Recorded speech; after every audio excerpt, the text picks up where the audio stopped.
আমরা অনেক বিরোধিতার জন্য বিরোধিতা করতে পারি, কিন্তু পরিবর্তনের বাতাস যে একটি অলরেডি শুরু হয়ে গেছে এটা আমাদেরকে স্বীকার করতে হবে। পথ হারাবো বলে এবার পথে নেমেছি, সেভাবে বাংলাদেশ জাতীয়তাবাদী দল এবং বর্তমান সরকার পথে নামেনি। মাননীয় স্পিকার, আমরা পথে নেমেছি পথটা তৈরি করে ইনশাআল্লাহ। আজকে বর্তমানে যে বাজেটটা রাখা হয়েছে, টপ টু বটম দেশের সকল পর্যায়ের জনগণের ভাগ্য উন্নয়ন, তাদের জীবনের মান উন্নয়নের বিষয়টিকে মাথায় রেখেই মাননীয় স্পিকার এটিকে সামনে নিয়ে আসা হয়েছে। আমরা মনে করি এই বাজেটের যদি চ্যালেঞ্জের কোনো পার্ট থেকে থাকে সেটা হচ্ছে এটি বাস্তবায়ন করা, এবং we have already taken the challenge. Bangladesh জাতীয়তাবাদী দল বর্তমান সরকার যে কোনো ধরনের চ্যালেঞ্জ নিতে প্রস্তুত ছিল, আছে এবং থাকবে। বর্তমানে বাংলাদেশের যে আর্থিক অবস্থা, যে ভঙ্গুর অর্থনীতি, বিগত 17-20 বছর ধরে যে সিস্টেমেটিক্যাল ডিস্ট্রাকশন সকল রাষ্ট্রীয় প্রতিষ্ঠানগুলোতে করা হয়েছে, সকল কিছুকে ওভারনাইট তুলে নিয়ে আসা সম্ভব না, এটা আমরা সবাই জানি, আমরা সবাই বুঝি। সে কারণে আমাদের এই বাজেটটাকে বাস্তবে রূপ দিতে হলে সকলের সম্মিলিত প্রচেষ্টা প্রয়োজন রয়েছে। সকলকে সাথে নিয়ে আমাদেরকে একসাথে এগোতে হবে। সমাজ কল্যাণ মন্ত্রণালয়ের প্রতিমন্ত্রী হিসেবে দায়িত্ব পাওয়ার পর থেকে এ পর্যন্ত রাত দিন কাজ করে যাচ্ছি কিভাবে সব থেকে ভাইব্রেন্ট একটি মিনিস্ট্রি এটাকে করে গড়ে তোলা যায়। আমার মাননীয় মন্ত্রী মহোদয় এখানে আছেন। আমরা সকলে মিলে চেষ্টা করেছি বাংলাদেশ জাতীয়তাবাদী দলের যে manifesto, one of the main signature project যেটা ছিল ফ্যামিলি কার্ড, সেটাকে পাইলটিংটা বাস্তবে রূপ দিতে, এবং আমরা সাকসেসফুলি সেটা করতে পেরেছি ইনশাআল্লাহ।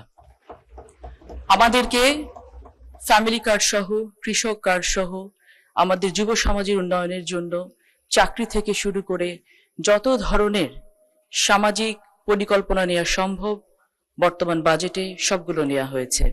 কিন্তু আমাদেরকে নিশ্চিত করতে হবে বেনিফিশিয়ারি এন্ডে যেন সকল এই পরিকল্পনাগুলোকে পৌঁছায়, এই বেনিফিটগুলো পৌঁছায়, সেটার জন্য আমাদের সকলের সম্মিলিত প্রচেষ্টা প্রয়োজন।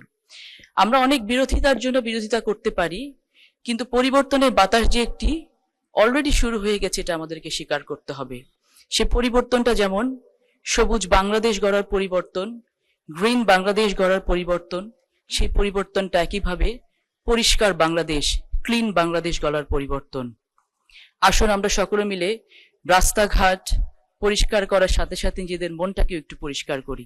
যদি নিজেদের মনটাকে পরিষ্কার করতে পারি, একটু বড় করে আমরা দেখতে পারি, আমরা দেখতে পাবো যে আমরা সকলে মিলে জুলাই অভ্যুত্থানের মধ্য দিয়ে যে একটি নতুন বাংলাদেশকে নিয়ে আসলাম, আমরা সকলে কিন্তু সে একই প্ল্যাটফর্মেই দাঁড়িয়ে আছি, সকলে কিন্তু সে একই প্ল্যাটফর্ম থেকে সামনের দিকে এগোতে চাচ্ছি, এবং সকলে মিলে যদি এগোতে পারি তাহলে যে বাংলাদেশের স্বপ্ন আমরা দেখছি সে বাংলাদেশ কিন্তু খুব বেশি দূরে নয়। এই বাজেটে যেমন জাতীয় সম্পর্ককে বিনির্মাণ করার জন্য চেষ্টা করা হয়েছে, আন্তর্জাতিক সম্পর্ককে অনেক বেশি স্ট্রেনথেন করার চেষ্টা করা হয়েছে। এই বাজেট আত্মসম্মানের কথা বলে, এই বাজেট আত্মনির্ভরশীলতার কথা বলে, এই বাজেট আত্মমর্যাদার কথা বলে। আসুন এগুলোকে আমরা অনেক বেশি সাবজেক্টিভ না করে আমরা সকলে মিলে অবজেক্টিভ হিসেবে দেখি এবং জনগণের জীবনমানের উন্নয়নের জন্য কাজ করি। আমার মন্ত্রণালয়ের যে ফ্যামিলি কার্ডের বিষয়ে পাইলটিং শেষ হয়েছে, যখনই যেখানে যাই তখনই একটি প্রশ্নের উত্তর আমাদেরকে দিতে হয় যে আমার এলাকায় কখন ফ্যামিলি কার্ড শুরু হবে।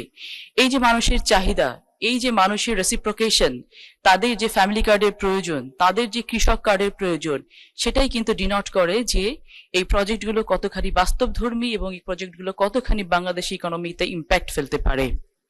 আমাদের রাষ্ট্রীয় মর্যাদা বৃদ্ধির জন্য আমাদের সকলকে মেরুদণ্ড সোজা করে দাঁড়াতে হবে। এই মেরুদণ্ড সোজা করে দাঁড়ানোর কাজটি কিন্তু একা সরকারের পক্ষে করা সম্ভব নয়। সরকার স্টেট পলিসি নিচ্ছি আমরা, এটা এক্সিকিউশন লেভেলে গিয়ে আমাদেরকে সকলকে একত্রিত হয়ে কাজ করতে হবে। এই জন্য বারংবার আমরা একটা কথাই বলতে চাই যে দেশ গড়ার কাজ কেবল আমার একলার না। আমরা দেখেছি বিগত সময়ে যখন এক একটি সেক্টরের উপরে অত্যাচার হয়েছে তখন সেই সেক্টর প্রতিবাদ করেছে, কিন্তু যখন একটি সন্তানের গায়ে গুলি লেগেছে তখন কিন্তু ঘর থেকে মা বাবা সহ সকলে বেরিয়ে এসেছে। আসুন উন্নয়নের অগ্রযাত্রায় আমরা সকলে মা বাবা সহ একসাথে বেরিয়ে এসে এই উন্নয়নের অগ্রযাত্রাতে আমরা শরিক হই এবং কাজের দিকে এগিয়ে যাই। সময় কম, এলাকার কথা কিছু না বললেই নয়। নাটোরের মানুষ, আমি নাটোরের মেয়ে। আমাদের নাটোরের বেশ কিছু বিষয় নিয়ে ইতিমধ্যে আমি সংসদে কথা বলেছি। তার মধ্যে একটি হচ্ছে নাটোরে যতগুলো চরাঞ্চল রয়েছে, উত্তরাঞ্চলে যতগুলো চরাঞ্চল রয়েছে, এই চরাঞ্চলগুলোকে যদি আমরা ইউটিলাইজ করতে না পারি তাহলে আমাদের জন্য এটা খুব ক্ষতির কারণ হচ্ছে। প্রথমত বালুমহল নিয়ে একটা বড় সিন্ডিকেট কাজ করে পুরো বাংলাদেশ জুড়ে। এই সিন্ডিকেটটাকে আমাদেরকে একটু আইডেন্টিফাই করে কেটে ডিফিউজ করতে হবে। বালুমহলকে যদি লিজ দিতে হয় তাহলে অ্যাপ্রোপ্রিয়েটলি বালুমহল নিয়ে কাজ করতে হবে, আর যদি বালুমহলের লিজ বন্ধ করতে হয় তাহলে একবারে বন্ধ করতে হবে। যদি চরগুলোকে আমরা ইউটিলাইজ করতে চাই, আমাদের রিনিউয়েবল এনার্জির ক্ষেত্রে আমরা যদি সোলার প্যানেল তৈরি করে সেখানে কাজ করতে চাই, তাহলে চরাঞ্চলে যে ক্রাইমগুলো হয় এই ক্রাইমগুলো বন্ধ করা অনতিবিলম্বে সম্ভব।